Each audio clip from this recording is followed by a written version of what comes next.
مسلمان تڑپتا ہوا نظر نہیں آتا ہے، مسلمان روتا ہوا نظر نہیں آتا ہے، مسلمان بلبلاتا ہوا نظر نہیں آتا ہے۔ بچوں کے ساتھ بچوں کے دین کو چھینا جا رہا ہے، بچوں کے مذہب کو چھینا جا رہا ہے، بچوں کے عقائد کو چھینا جا رہا ہے، بچیاں گھر سے نکل رہی ہے، بک رہی ہے، مسلمان سو رہا ہے، ہم لوگ سو رہے ہیں، دیندار سو رہا ہے، اور ہم سمجھتے ہیں کہ ہم تسبیح لے کر گھوم رہے ہیں، ہم سمجھتے ہیں ہم امامہ پہن کر گھوم رہے ہیں، ہم سمجھتے ہیں ہم کرتا پہن کر گھوم رہے ہیں، ہم سمجھتے ہیں کہ ہم داڑھی لگا کر چل رہے ہیں، ہم سمجھتے ہیں کہ دیندار ہیں، ہم ہی نیک ہیں، ہم ہی بہتر ہیں، ہم ہی پیارے ہیں، ہم ہی سب سے اچھے ہیں، اس زمین پر کوئی ہم سے زیادہ نیک نہیں۔ یاد رکھنا، اگر یہ حالات ہیں، مسلمان تڑپتا ہوا نظر نہیں آئے گا، مسلمان روتا ہوا نظر نہیں آئے گا، مسلمان تنہائی میں ذکر اذکار کرتا ہوا نظر نہیں آئے گا، مسلمان روتا ہوا نظر نہیں آئے گا، مسلمان کامیاب نہیں ہو سکتا ہے۔ مولانا عیسیٰ بند الہی نقشبندی کے بیانات سننے کے لیے ابھی سبسکرائب کریں عیسیٰ بند الہی آفیشیل۔ الحمدللہ نحمده ونستعینه ونستغفره ونؤمن به ونتوکل علیہ ونعوذ باللہ من شرور انفسنا ومن سیئات اعمالنا من يهده الله فلا مضل له ومن يضلل فلا هادي له ونشهد أن لا إله إلا الله وحده لا شريك له ونشهد أن سيدنا ومولانا محمدا عبده ورسوله أما بعد فأعوذ بالله من الشيطان الرجيم بسم الله الرحمن الرحيم إن هذا القرآن يهدي للتي هي أقوم ويبشر الذين يعملون الصالحات أن لهم أجرا كبيرا وأن الذين لا يؤمنون بالآخرة أعتدنا لهم عذابا أليما صدق الله العظيم صدق الله العظيم صدق الله العظيم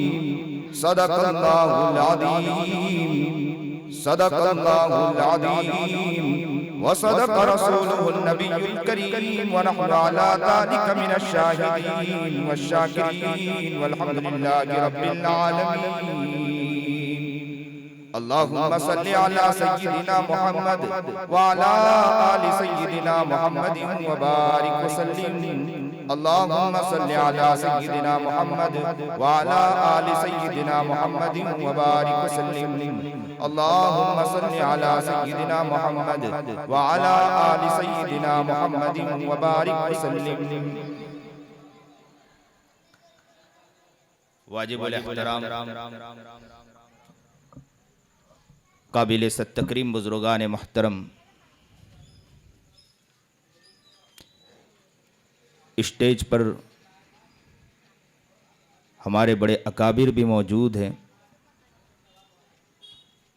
سب کا نام لینا اس لیے مناسب نہیں سمجھتا ہوں کہ ہو سکتا ہے کہ کسی کا نام لے سکوں اور کسی کا نام نہ لے سکوں، لیکن سبھی اس عاجز کے لیے محترم ہیں۔ اللہ تعالیٰ ان کی محنت و خدمات کو قبول فرمائے۔ بڑی خوشی و مسرت ہے کہ عاجز و فقیر اورنگ آباد شہر میں حاضر ہوا ہے۔ اللہ رب العزت سے دعا کرتا ہے کہ اللہ رب العزت حق بات کہنے کی توفیق عطا فرمائے۔ یہ پروگرام مکتب کا پروگرام ہے، بچے کے دل میں خوشی ہوتی ہے۔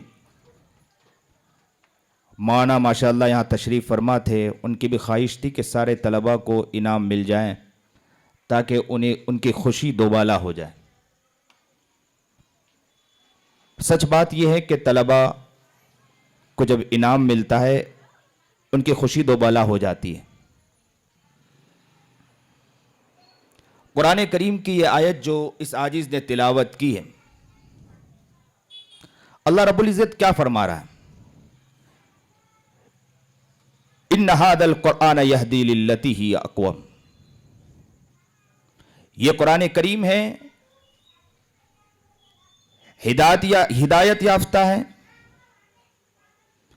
ہدایت دیتا ہے، سیدھی راستے کی طرف لے جاتا ہے۔ قرآن آگے فرما رہا ہے کہ مومنین کو یہ بشارت دے رہا ہے۔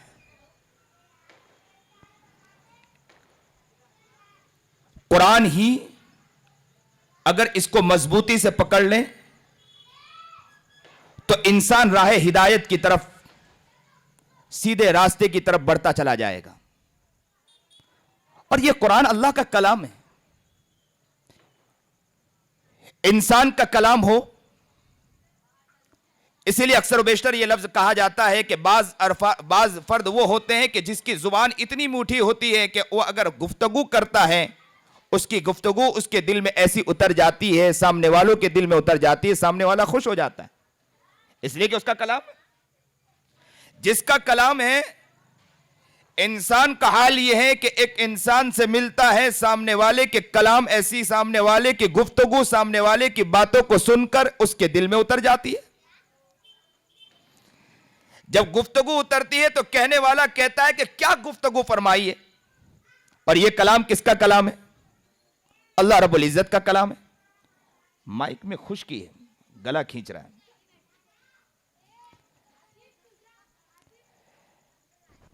یہ کلام اللہ رب العزت کا کلام ہے۔ مائک آواز تو پھینک رہا ہے لیکن کھینچ رہا ہے آواز۔ یہ کلام اللہ رب العزت کا کلام ہے۔ انسان کے کلام اگر اس کی گفتگو کے بعد سامنے والا خوش ہو جاتا ہے، یہ کلام کس کا کلام ہے؟ اللہ رب العزت کا کلام ہے۔ جب اللہ رب العزت کا کلام ہے، پڑھنے والا اگر صحیح معنی میں اس انداز میں پڑھے گا تو اس کے دل میں بھی بات اترتی چلی جائے گی۔ اورنگزیب رحمت اللہ علیہ کے بارے میں آتا ہے، اورنگ آباد شہر میں حاضر ہوں۔ اورنگزیب رحمت اللہ علیہ کے بارے میں آتا ہے کہ ان کی ایک صاحبزادی تھی، شاعرہ تھی، زیب النساء نام تھا۔ زیب النساء کے بارے میں آتا ہے کہ وہ جب شعر لکھتی تھی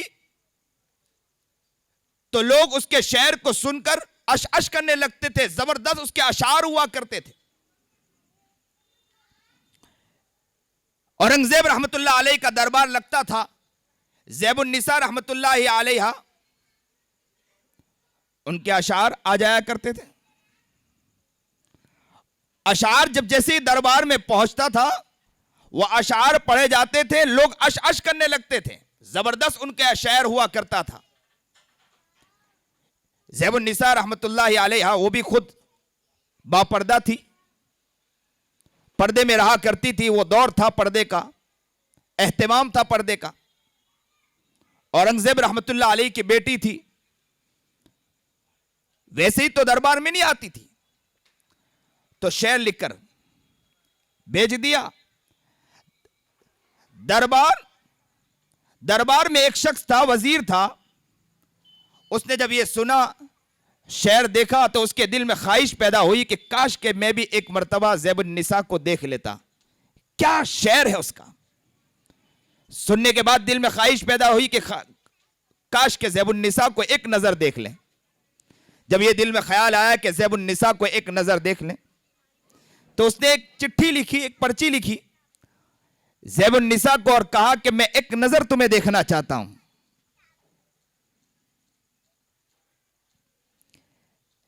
یہ چٹھی زیب النساء کے پاس پہنچی، زیب النساء نے وہ چٹھی دیکھی تو اس کے نیچے لکھ کر زیب النساء نے بھیجا، در سخن مخفی منم چوبو اے گل در برگ گل،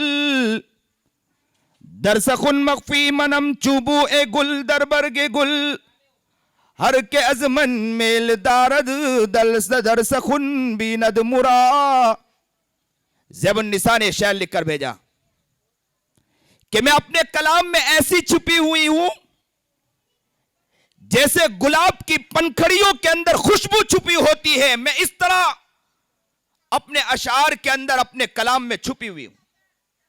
اگر آپ مجھے دیکھنا چاہتے ہو تو میرے شعر کو دیکھ لیں، تو گلاب کی پتیوں میں جس طرح خوشبو چھپی ہوتی ہے، نظر نہیں آتی ہے، آپ گلاب کو لیں، آپ خوشبو تلاش کرنے کی کوشش کریں، آپ کو خوشبو نہیں ملے گی۔ تو گلاب کی پنکھڑیوں میں جس طرح خوشبو چھپی ہوتی ہے، زیب النساء کہتی ہے کہ میں اپنے کلام میں اسی طرح چھپی ہوئی ہوں. میرے کلام کو، میرے شعر کو پڑھ لیں، میرے شعر کو پڑھنے کے بعد تمہیں اس میں خوشبو نظر آ جائے گی، میں اس میں نظر آ جاؤں گی. اللہ والے نے لکھا کتابوں میں کہ زیب النساء کا یہ شعر پڑھنے کے بعد ملتا ہے کہ اللہ رب العزت بھی اپنے بندوں سے یہ کہتا ہے کہ جس طرح زیب النساء کا یہ کہنا کہ میں اپنے کلام میں چھپی ہوئی ہوں، اللہ اپنے بندوں سے کہتا ہے کہ اگر آپ مجھے دیکھنا چاہتے ہو تو میرے کلام کو دیکھ لے، میں اس میں نظر آ جاؤں گا.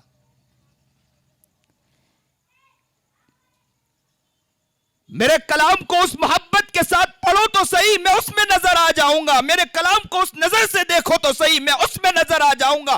آپ کے دل میں وہ محبت نہیں، آپ کے دل میں وہ پیار نہیں، کلام کو اس نظریے سے دیکھ نہیں رہے. کلام کو اس نظریے سے آپ دیکھو، اس محبت کے ساتھ کلام پڑھنے کی کوشش کرو، آپ کا رب اس کلام کے اندر آپ کو نظر آ جائے گا.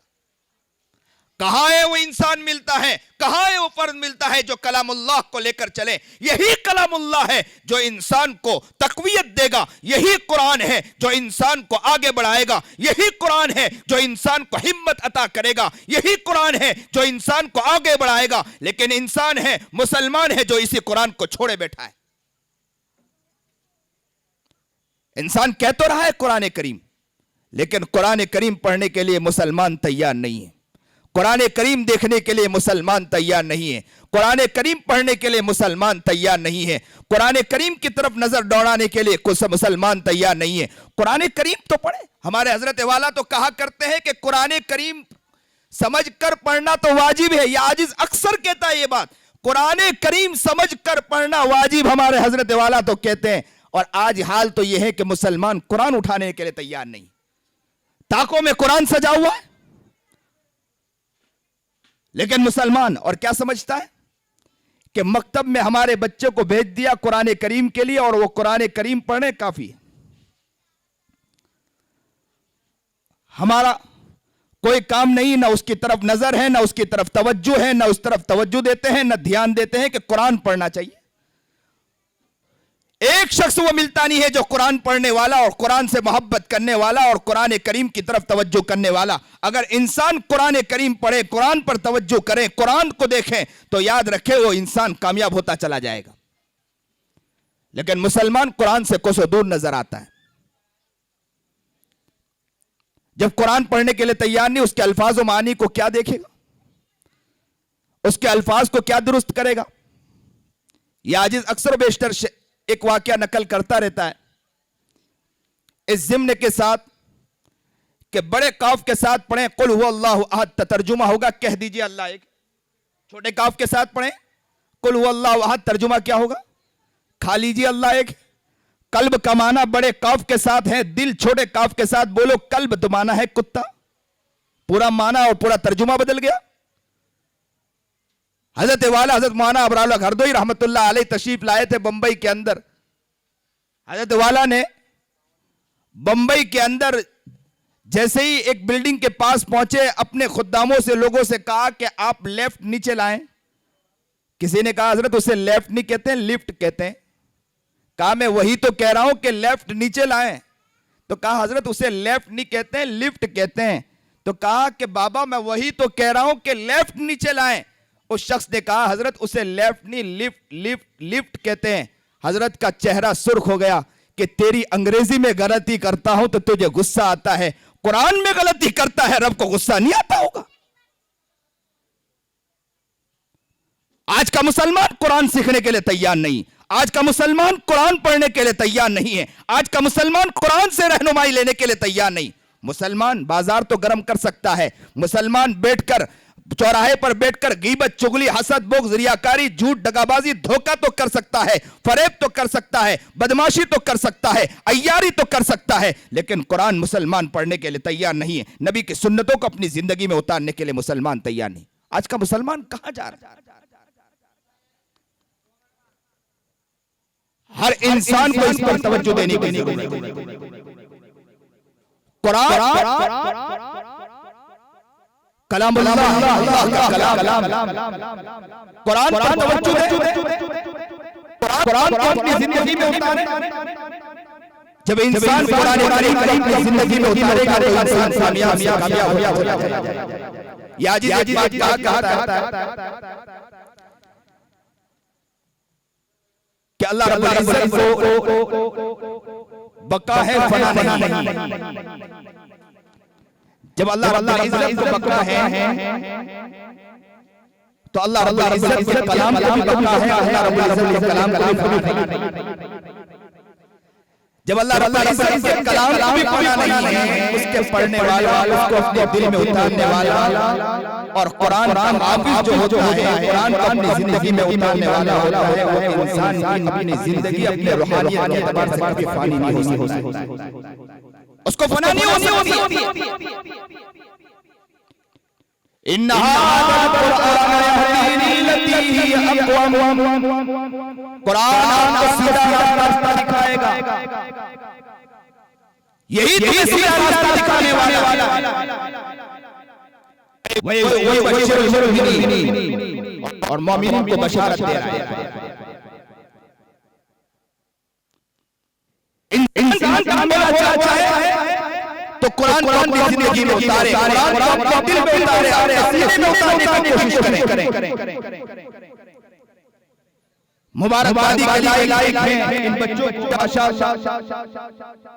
قرآن تو ایسے بھی نقشہ کھینچ رہا ہے کہ یہ بچے ماشاءاللہ قرآن پڑھنے کے بعد، محنت کرنے کے بعد، جیسے ہی یہ پروگرام ہوتے ہیں ہم آتے ہیں انہیں جیسے ہی بچے کامیاب ہوئے، بچہ کامیاب ہوا خوش ہو گئے. ریزلٹ ملا تو بتلاتا پھر رہا ہے کہ دیکھو میرے ریزلٹ کو پڑھو تو صحیح. اللہ نقشہ کھینچ رہا ہے. یہی حال مسلمانوں کے ساتھ ہونے والا ہے کہ یہاں اگر آپ نے محنت کی قرآن کہہ رہا من اوتی کتابہ بیمینہ کہ وہاں اس کے دائیں ہاتھ میں ریزلٹ ملے گا اور وہ کیا کہے گا فَيَقُولُ هَا اقْرَؤُوا کتابیہ دیکھو میرے ہاتھ میں.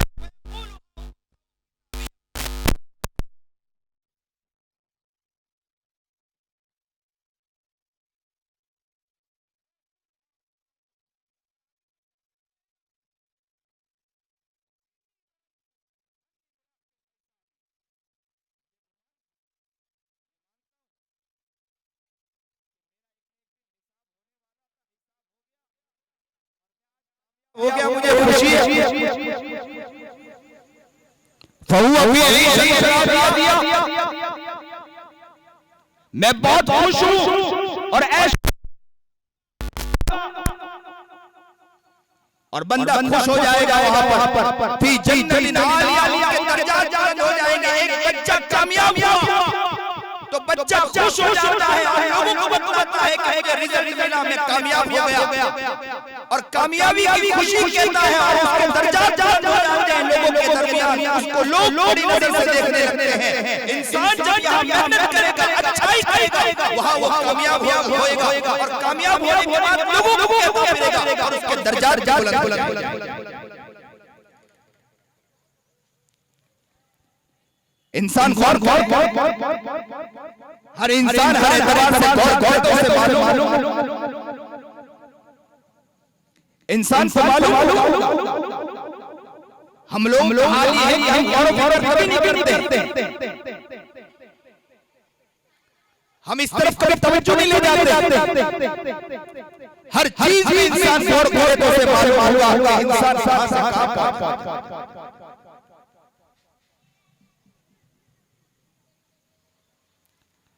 اس پر ہم غور و فکر اور جب انسان ناکام ہوتا ہے تو جو بولے کہ اس پر آئے انہیں رزلٹ دے دیا جائے، ناکام ہو جائے بچہ ناراض ہوتا ہے. بچہ دل میں خیال کرتا ہے، بچے کے دل میں خیال ہوتا ہے کہ کاش کہ مجھے رزلٹ نہ ملا ہوتا اور دوسروں کے درمیان وہ شرمندگی محسوس کرتا ہے. گھر جاتا ہے تو مار ملتی ہے اسے یا گھر جاتا ہے تو سختی ملتی ہے. ماں باپ پریشان ہوتے ہیں کہ بیٹے میں نے تجھے پڑھنے ڈالا تھا، تو نے محنت نہیں کی. آپ لوگ ایک طرف ہو جائیں، اصل توجہ ہٹ جا رہے. مناسب بالکل نہیں.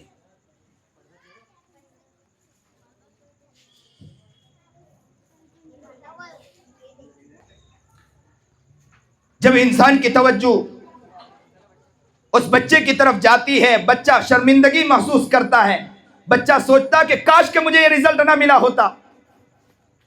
اللہ نقشہ کھینچ رہا ہے کہ انسان یہاں رہتا ہے، اور جب کل قیامت کے دن اللہ کے پاس آئے گا، وَأَمَّا مَنْ أُوتِيَ كِتَابَهُ بِشِمَالِهِ، جب بائیں ہاتھ میں اس کو کتاب ملے گی، بائیں ہاتھ میں اس کو جب رزلٹ ملے گا، وہ شرمندگی محسوس کرے گا، اور وہ کیا کہے گا؟ فَيَقُولُ يَا لَيْتَنِي لَمْ أُوتَ كِتَابِيَهْ، ایک کاش کہ مجھے یہ کتاب نہ ملتی ہے، مجھے رزلٹ نہ ملتا، میرے ہاتھ میں یہ رزلٹ نہ آتا. وہ انسان شرمندگی حاصل کرے گا. پھر اللہ کہے گا آخر میں نا، خُذُوهُ فَغُلُّوهُ ثُمَّ الْجَحِيمَ صَلُّوهُ ثُمَّ فِي سِلْسِلَةٍ ذَرْعُهَا 70 ذِرَاعًا فَاسْلُكُوهُ، انہیں پکڑو، انہیں زنجیروں میں جکڑو، اٹھا کر جہنم میں پھینک دو. یہ بندہ میرا نہیں ہے، یہ مجھے راضی کر کے نہیں آیا. ہر ایک چیز سے ہمیں سبق ملتا ہے. آپ تلاش کرو گے ایک ایک چیز میں ہمیں سبق ملے گا. امام بخاری رحمت اللہ علیہ نے اس سبق پر ایک بات نقل کی ہے